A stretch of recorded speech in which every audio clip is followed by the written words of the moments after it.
जय जय श्री राम। श्रीमन नारायण नारायण नारायण, लक्ष्मी नारायण नारायण नारायण, भजमन नारायण नारायण नारायण, श्री लक्ष्मी नारायण नारायण नारायण, भजमन नारायण नारायण नारायण।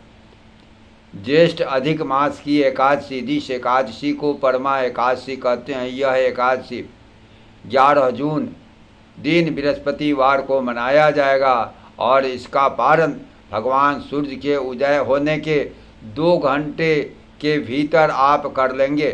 जैसे कि 8 साढ़े 8 बजे तक आपको इसका पारण कर लेना है प्रातःकाल। इसकी कथा इस प्रकार से है। श्री युधिष्ठिर जी बोले, हे जनार्दन, मलमास के कृष्ण पक्ष की एकादशी का क्या नाम है? इसके व्रत की विधि और महात्म्य विस्तार पूर्वक वर्णन कीजिए। भगवान श्री कृष्ण बोले, हे राजन, इस एकादशी का नाम परमा एकादशी है। यह मनुष्यों को मोक्ष भोग आनंद देने वाली पवित्र और पाप नाशक है। शुक्ल पक्ष की एकादशी के समान ही इसकी भी विधि है।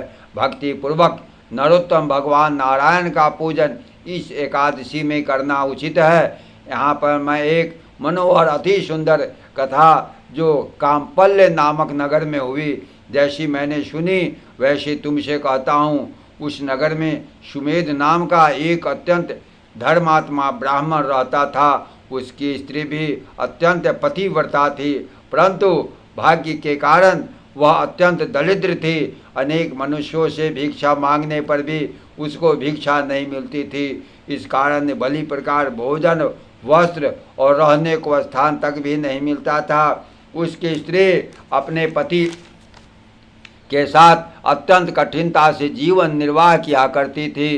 कई दिनों वे केवल उपवास ही कर लेते। उसकी पतिव्रता स्त्री स्वयं भूखे रहकर भी अतिथि सत्कार अवश्य करती थी, मगर अपने मुख कमल पर कभी मलिनता न आने देती थी।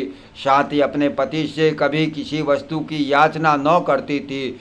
यद्यपि उसका शरीर दिन प्रतिदिन दुर्बल होता जाता था। इस प्रकार अपने स्त्री के दुर्बल शरीर एवं घर में अन्न का अभाव देखकर वह सुमेध ब्राह्मण एक दिन अपनी स्त्री से कहने लगा, हे प्रिय, यदि मैं किसी श्रेष्ठ मनुष्य से धन मांगता हूँ तो मुझको कोई कुछ देता नहीं। मैं क्या करूँ, कहाँ जाऊँ? बिना धन के घर का कार्य सिद्ध नहीं होता। अतः मुझको विदेश जाने की आज्ञा दो, जिससे मैं कुछ धन प्राप्त कर सकूँ। बिना उद्यम के कार्य की सिद्धि नहीं होती। इसी कारण बुद्धिमान सर्वदा उद्यम की प्रशंसा करते हैं। पति के दुखपूर्ण वचन सुनकर वह सुंदर नेत्रों वाली स्त्री आंखों में आंसू भरकर दोनों हाथ जोड़कर बड़े विनीत भाव से अपने पति से कहने लगी, हे स्वामी, यद्यपि मैं कोई विद्वान पंडित नहीं, फिर भी आपकी आज्ञा से कुछ कहना चाहते हूँ, जिससे मैं आपकी और अपनी भलाई ही चाहती हूँ। क्योंकि विपत्तिग्रस्त मनुष्य सर्वदा यही कहते हैं, मनुष्य को जो कुछ मिलता है पूर्व जन्म का दिया हुआ ही मिलता है। बिना दिए हुए चाहे स्वर्ण के पर्वत मेरू पर चला जाए, वहाँ भी उसे कुछ नहीं मिलेगा। अपने पूर्व जन्मों में मनुष्य विद्या, धन या भूमि जो कुछ भी दान देता है वह इस जन्म में पृथ्वी पर मिलता है। ब्रह्मा जी ने जो कुछ भाग्य में लिख दिया वह किसी भी जगह मिल सकता है, बिना दिए कुछ नहीं मिल सकता। स्वामिन, मैं आपकी बिना क्षण मात्र भी नहीं रह सकती। माता पिता, भाई बांधव, सास ससुर और दूसरे कुटुंबीजन कोई भी आदर सत्कार नहीं करेगा। सब पतिहीन तथा भाग्यहीन कहकर निंदा करेंगे।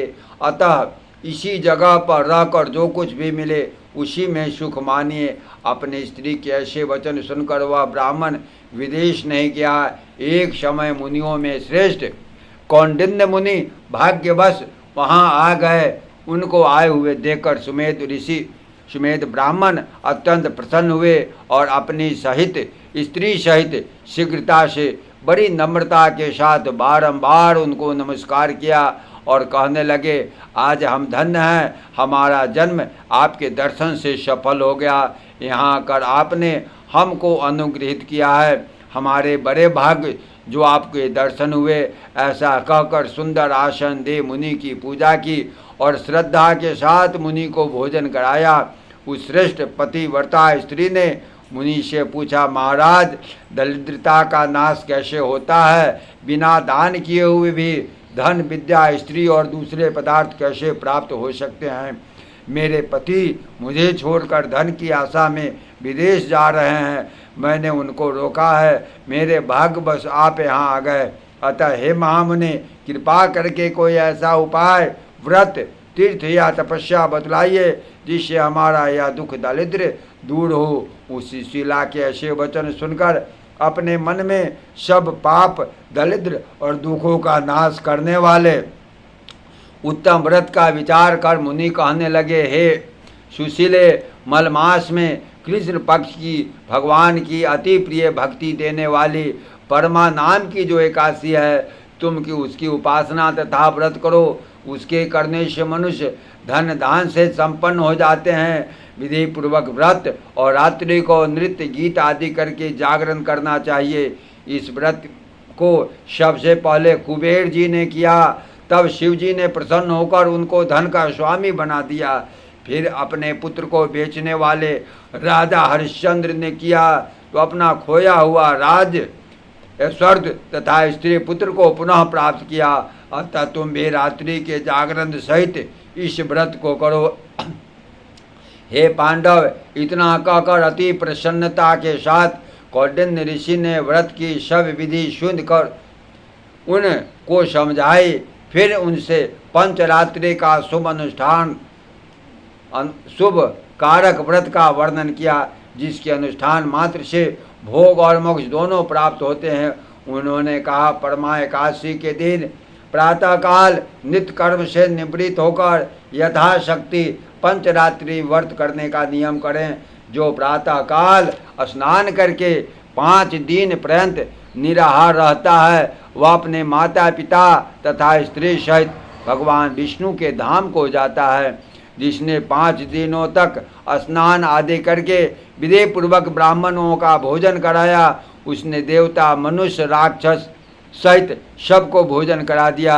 जो स्नान करके 5 दिन तक तिल से भरकर पात्र का दान करते हैं, वे समस्त सुखों को भोगकर स्वर्ग लोक में आनंद करते हैं।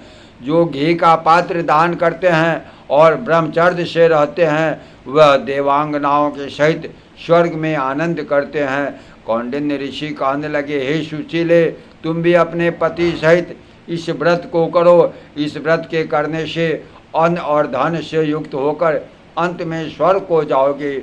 उस ब्राह्मणी ने कौंडिन्य ऋषि के बताए हुए विधि के अनुसार व्रत किया। 5 रात्रि के समाप्ति होने पर परमा एकादशी का व्रत किया। व्रत के पूर्ण होते ही उस स्त्री ने एक राजकुमार को वहाँ आते देखा। राजकुमार ने ब्रह्मा जी की प्रेरणा से सब सुंदर वस्तुओं सहित नवीन गृह देकर उसमें उनका निवास कराया।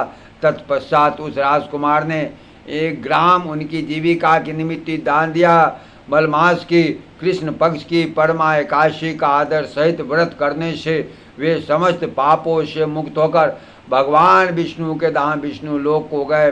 जो मनुष्य यह मानव देह प्राप्त करके भी मलमास में एकादशी का व्रत नहीं करते, वह 84 लाख योनियों में भ्रमते हुए दुख पाते हैं। मनुष्य देह अत्यंत दुर्लभ है, जो बड़े पुण्य के प्रताप से मिलती है।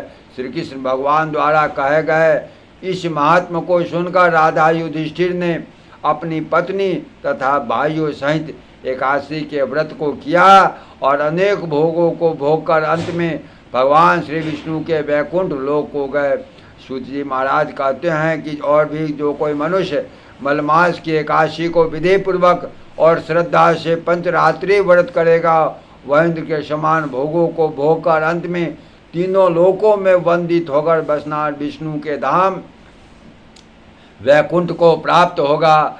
जय जय श्री सीताराम। अतः आपने इसमें देखा इस एकादशी के व्रत के करने से हमें क्या क्या मिलता है। हमारी गरीबी मिटती है, हमारा सौभाग्य जो है वह प्राप्त होता है, दुर्भाग्यों का नाश होता है, हमारे पूर्वज तृप्त होते हैं। इसलिए एकादशी के व्रत को अवश्य करें और व्रत के बाद कथा सुने।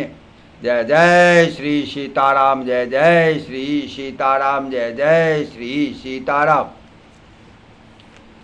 श्रीमन्नारायण नारायण नारायण लक्ष्मी नारायण नारायण नारायण भजमन नारायण नारायण नारायण लक्ष्मी